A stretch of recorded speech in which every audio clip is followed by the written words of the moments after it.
कोई न्याय निवाड़ा करना है उस समय भी हम लोग जाते हैं। तो मैं उस क्षेत्र में देखा हूँ करकेली, बैरमगढ़, भोपालपट्टनम और अबूझमाड़ का पूरा क्षेत्र में।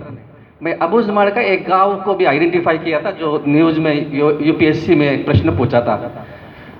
बहुत बार लोगों को मालूम नहीं था कि ये महाराष्ट्र में है या छत्तीसगढ़ में है। कल किसी ने बात छेड़ा था कि अभी भी अनसर्वेड है अभी अबूझमाड़। आज भी हम लोग कुछ नहीं कर पा रहे, कुछ नहीं कर रहे और करने की इच्छा भी नहीं है, ऐसा मुझे लग रहा है। इस देश के आदिवासियों के पक्ष में कोई भी सरकार क्यों नहीं विचार कर रहे, इसका एक और उदाहरण देता हूँ। आदिवासियों की जो भाषा है ना, जो गोंडी भाषा है, मुरिया भाषा है, माड़िया भाषा है, इस देश के मराठी, मुझे क्योंकि मैं मराठी में पढ़ाया, मुझे महाराष्ट्र से आया हूँ मैं, गढ़चिरौली से। मैं गढ़चिरौली के ज़मीन पर, महाराष्ट्र के ज़मीन पर हूँ, तो वहाँ की सरकार ने मुझे मराठी में शिक्षा दिया। ये सब साथी है, मंगल वगैरह सब साथी हमारे दोस्त लोग हैं, छत्तीसगढ़ के ज़मीन पर है। तो यहाँ की सरकार ने उन्हें हिंदी में पढ़ाया। कुछ लोग मध्य प्रदेश में हैं, उनको भी हिंदी में पढ़ा रहे हैं। मलकानगिरी और सब ओडिशा के जितने भी साथी हैं, आदिवासी साथी, और उनको उड़िया में पढ़ा रहे हैं। तेलंगाना के जितने भी आदिवासी साथी हैं, उटनूर, जैनूर, आदिलाबाद, ये सब क्षेत्र के लोग, उनको तेलुगु में पढ़ा रहे हैं। तो मुझे तो लगता है कि जिस तरह से पोपट पंछी होता ना, उसको अगर हिंदी बोलने वाले के घर में रखेंगे वो पंछी को, तो वो हिंदी बोलने लगता है। अंग्रेजी बोलने वालों के घर में अगर उस पंछी को रखेंगे तो वो गुड मॉर्निंग गुड नाइट बोलता है। बंगाली के घर में भी मैं देखा, वो बंगाली बोलता है। तो इस देश के मध्य भारत के ये 6 राज्यों के जितने भी आदिवासी हैं, जितने भी माड़िया, मुरिया, गोंड आदिवासी हैं, ये सब पोपट पंछी जैसा हो गए हैं। अलग अलग हम लोग एक दूसरे के आंदोलन में साथ नहीं दे रहे। मैं सिलगेर में जाके अच्छा भाषण नहीं दे पाता हूँ, और सिलगेर के लोग अभी भी हमारे सुरजागढ़ के आंदोलन में नहीं आए हैं, तो कम्युनिकेशन नहीं होता है। तो मतलब आसपास के लोग आते हैं, लेकिन हम अपने, मेरी भाषा में तेलुगु में बात नहीं कर पाता, तेलुगु आता ही नहीं मुझे, और हिंदी बोलने वाले लोग भी ओरिजिनल में बात नहीं कर पाते।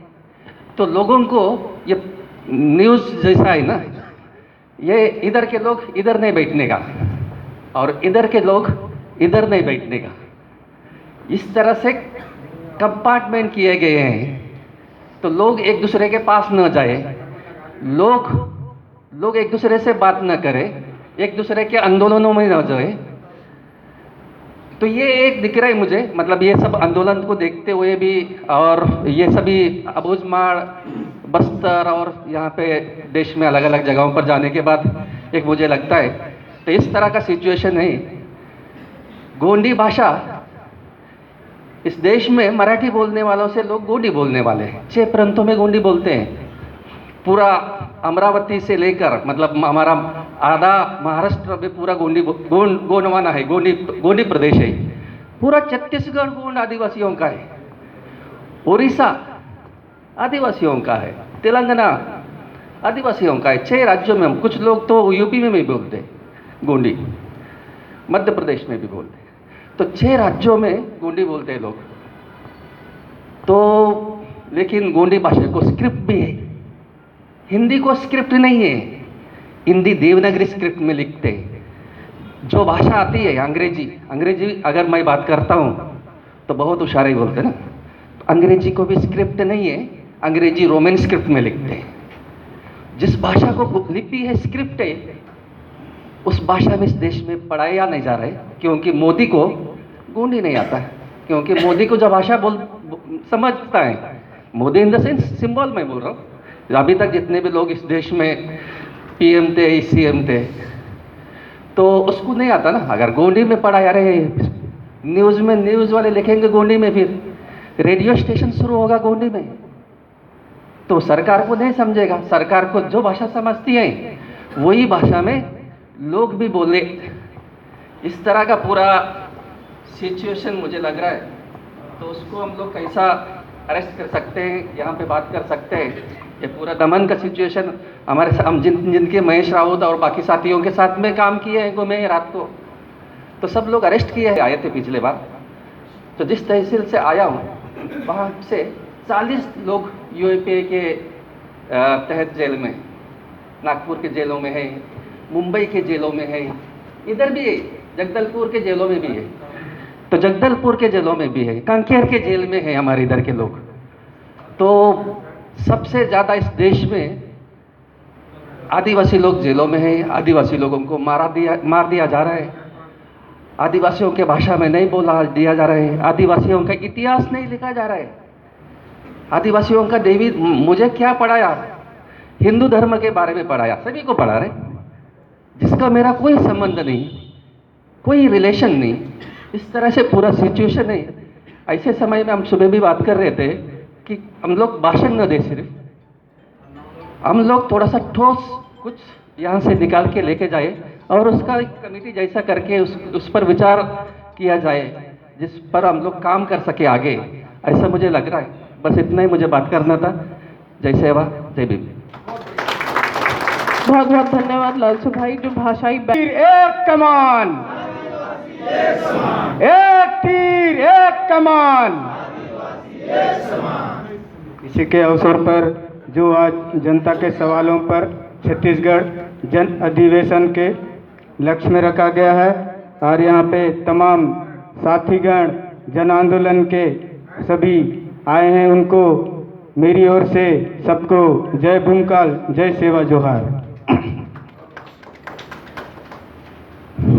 मैं ये बताना चाह रहा हूँ कि हमारे जो अबुझमाड़ में जो चल रहा है कैंप, जो नया कैंप आ रहा है, और जो सड़क चौड़ीकरण हो रहा है, कल टेकम दादा ने जी बताए और रघु भाई भी बताए कि अबुझमाड़ में जो कैंप आने से क्या होता है, सब तो संक्षिप्त में जानते ही हैं। लेकिन मैं एक चीज़ बताऊंगा, जो कि हम लोग जैसे कलेक्टर के पास आते हैं, जो आवेदन लेके जाते हैं, तो उसके पास हम लोग को पहुंचने नहीं देते हैं और बीच से ही उनको उठा के ले जाते हैं। इतना ये 2-3 बार हुआ है। जो अभी ये हमारे टोयामेटा आंदोलन से जो जगदीश मरकाम है, उनको जो कार्यकर्ता है, उनको जो कलेक्टर ऑफिस में गए थे, उनको बीच रास्ते से ही उठा के उन्होंने जेल में डाल दिया, और उनको ये बता दिया गया कि ये हत्या धारा उनको लगा दिया गया। ऐसे करके हमारे जो आदिवासियों को ये पुलिस वाले तरह तरह के कानून बना के जेल में डाल देते हैं। और जो हीरक भट्टी धरना में भी ऐसी हुआ, उन्होंने भी एक आवेदन ले गए थे कलेक्टर जी के पास, तो उन लोग को 14 जन को पकड़े थे और बाकी लोग को छोड़ दिए थे, और 2 लोग को अब तक उनको जेल में डाल दिए हैं, और उनको भी सिर्फ हत्या के मामले में ही उनको केस दर्ज हुआ है। ऐसे अबुझमाड़ में जो धरना चल रहा है जगह जगह में, वैसी ब्रेहवेड़ा आंदोलन में भी ड्रोन के माध्यम से वीडियो बनाकर दिखाए। कल टेकम दादाजी ने भी बताया सब चीज़ ड्रोन के बारे में, जो महिला मन नहाते हुए उनके ऊपर ड्रोन चलाकर सब वीडियो बना रहे हैं। ऐसे में जनता को बहुत तकलीफ होती है, और हम लोग कैंप इसलिए नहीं चाहते हैं कि ये सब चीज़ हो रहा है। और जैसे हम लोग फ्री जंगल में घूमते हैं, और जैसे पुलिस कैंप आ जाती है तो जंगल में घूमना बंद हो जाता है। हम लोग जैसे पहले पीढ़ी दर पीढ़ी जैसे शिकार करते थे, वैसे अभी नहीं हो पा रहा है। ये सब चीज़ के लिए हम लोग जो कैंप के लिए हम लोग विरोध कर रहे हैं, और हम लोग जो ये धरना में 3-4 प्रकार की जो मांगे रखे हैं, मैं उनको एक बार आप लोग को सुनाना चाहता हूँ। पहला है प्रस्तावित नए पुलिस कैंप को हटाना, और दूसरा है पेशा कानून अमल करो, और वन संरक्षण 2022 कानून को रद्द करो, और जो चौथा है रोड चौड़ीकरण को रद्द करो। हम लोग रोड इसलिए नहीं चाह रहे हैं क्योंकि रोड हम लोग को पहले से ही बन चुका है और हम लोग सिर्फ अपने ऐसे हम लोग रिपेयरिंग करते हैं, हमको रोड चौड़ीकरण होने की ज़रूरत नहीं है। अभी जो फिलहाल चल रहा था यहाँ पे ये आकाबेड़ा के पास रोड चौड़ीकरण, तो हमने वहाँ पे 2-3 दिन का धरना लगाया और वहाँ का रोड चौड़ीकरण को बंद कर दिए। तो हम लोग वहाँ पे जो टीआई के साथ हम लोग मिले, उनसे बात किए, तो बोलते हैं उन लोग हम चोर पुलिस का खेल खेल रहे हैं। वो बोल रहे हैं कि आप लोग जाओगे तो फिर हम फिर गाड़ी लगाएंगे, फिर आओगे तो हम फिर गाड़ी को अंदर करेंगे।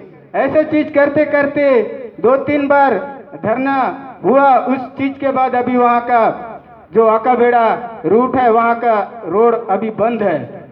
अभी जो पुलिस कैंप जो प्रस्तावित हुआ था, जो धरना भी चल रहा है, इस वजह से वहाँ अभी रुका हुआ है।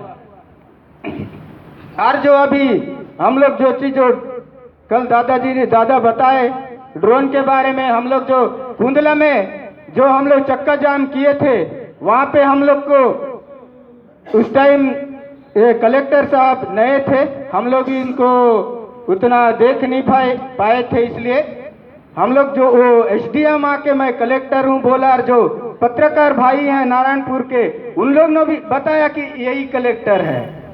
तो हम लोग विश्वास कर लिए कि ये कलेक्टर जी हैं। तो उनको हम लोग इतने प्रश्न किए कि ड्रोन जो आपने वीडियो बनाए हैं क्यों बनाए हो, तो उन लोग बोले कि हम लोग एक बार जांच करेंगे, पड़ताल करेंगे, उसके बाद आप लोग को बताएंगे।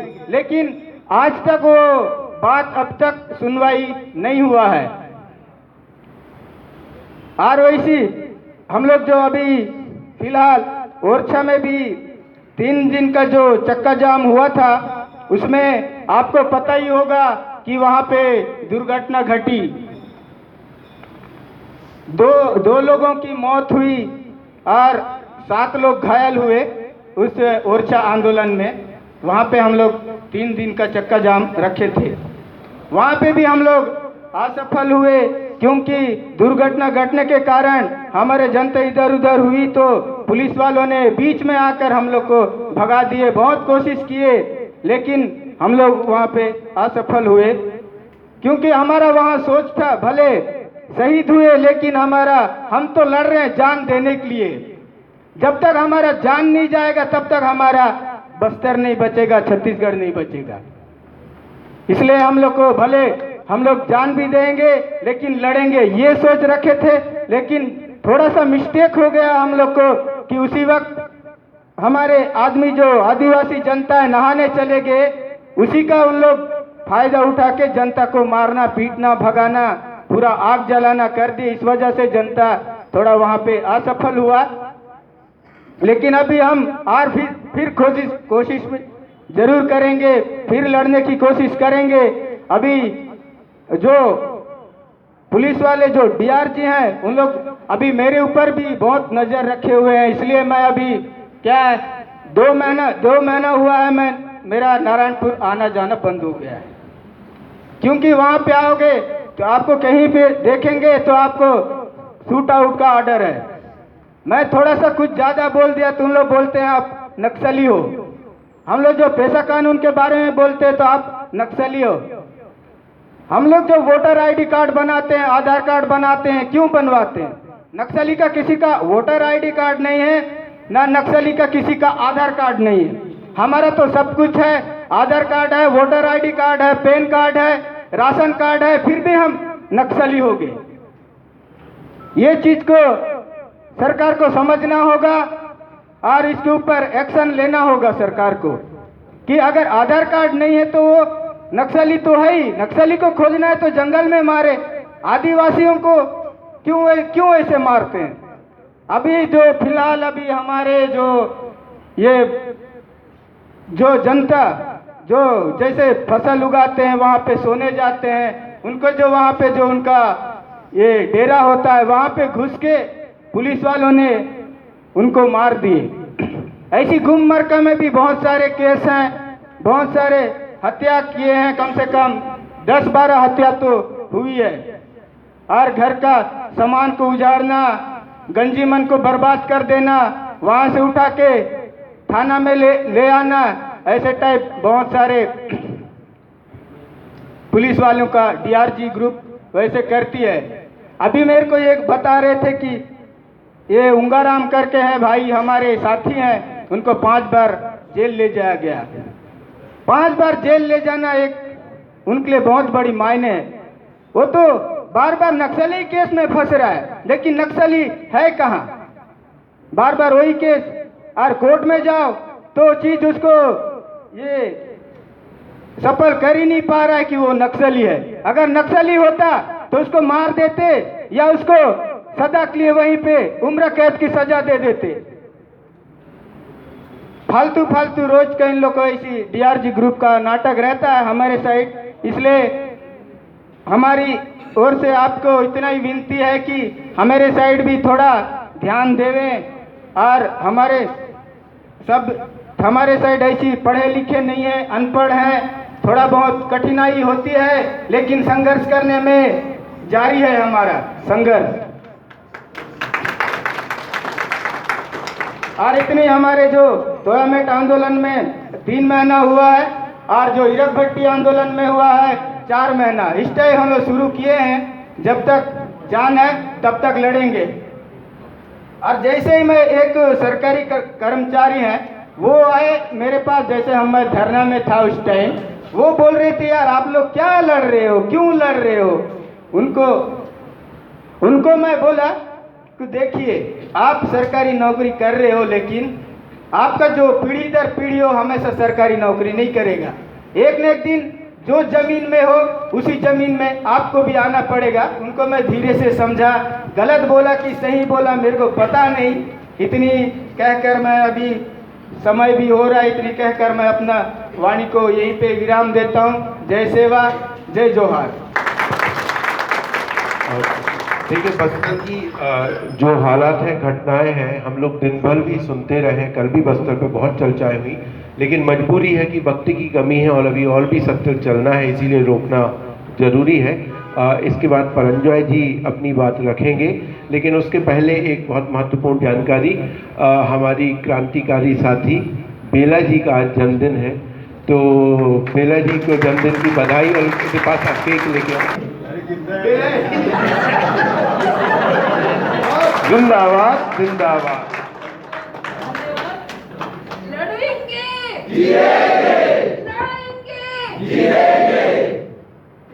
अभी हम बेला जी को केक खिला देते हैं, बाकी सब लोग बाद में खा लेंगे।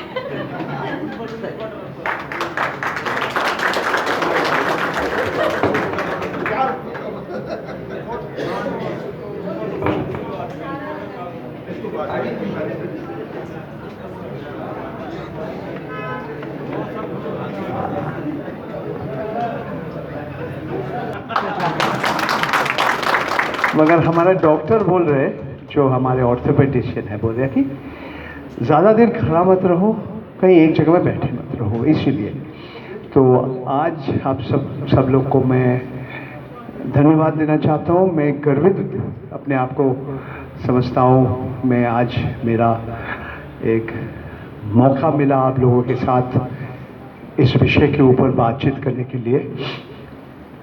मैं निवेदन करूँगा, आलोक जी अभी बैठ जाइए मेरे पास, क्योंकि मेरा मातृभाषा बांग्ला है और मेरा तीसरी भाषा हिंदी है और अत्यंत कमज़ोर है। तो बीच बीच में मेरा उच्चारण, मेरा व्याकरण, कहाँ स्त्रीलिंग होना चाहिए, पुल्लिंग होना चाहिए, अतीत होना चाहिए, भविष्य होना चाहिए, मैं भूल जाता हूँ। और कभी कभी मेरे को शायद अंग्रेज़ी शब्द का भी इस्तेमाल करना पड़ूंगा, इसीलिए अनुवादक हमारे पास बैठे हैं, आपको मैं धन्यवाद देना चाहता हूँ। देखिए, भारतवर्ष में बहुत आज नहीं, बहुत दशक से भारतवर्ष का जब देश का स्वाधीनता हुई थी राजनीति, अच्छा ओके, मेरा कहना है कि एकदम 30 के दशक से 40 के दशक से भारतवर्ष के बड़े बड़े जो पूंजीपति थे, उनके साथ हमारे देश का राजनीति का एक संपर्क था। मैं एक उदाहरण देता हूँ। हमारे देश का राष्ट्रपिता हम कहते हैं मोहनदास करमचंद गांधी, उन्होंने घनश्याम दास बिरला जी के घर में रहते थे और उनका जब मृत्यु हुआ, उनको जब नाथूराम गोडसे उनको हत्या किया था 30 जनवरी उन्हीं के घर में, जो आज एक तरह का एक आश्रम बन गया, आप समझ लीजिए। उसके बाद भी जितने बड़े बड़े पूंजीपति भारतवर्ष में, आपको सबका नाम आपको मालूम होगा, टाटा घराना, जो बिरला ग्रुप, विभाजन नहीं हुई थी, एक समुदाय थे उस समय, बिरला ग्रुप, अंबानी, रिलायंस, उस समय दो भाई का झगड़ा नहीं हुई थी।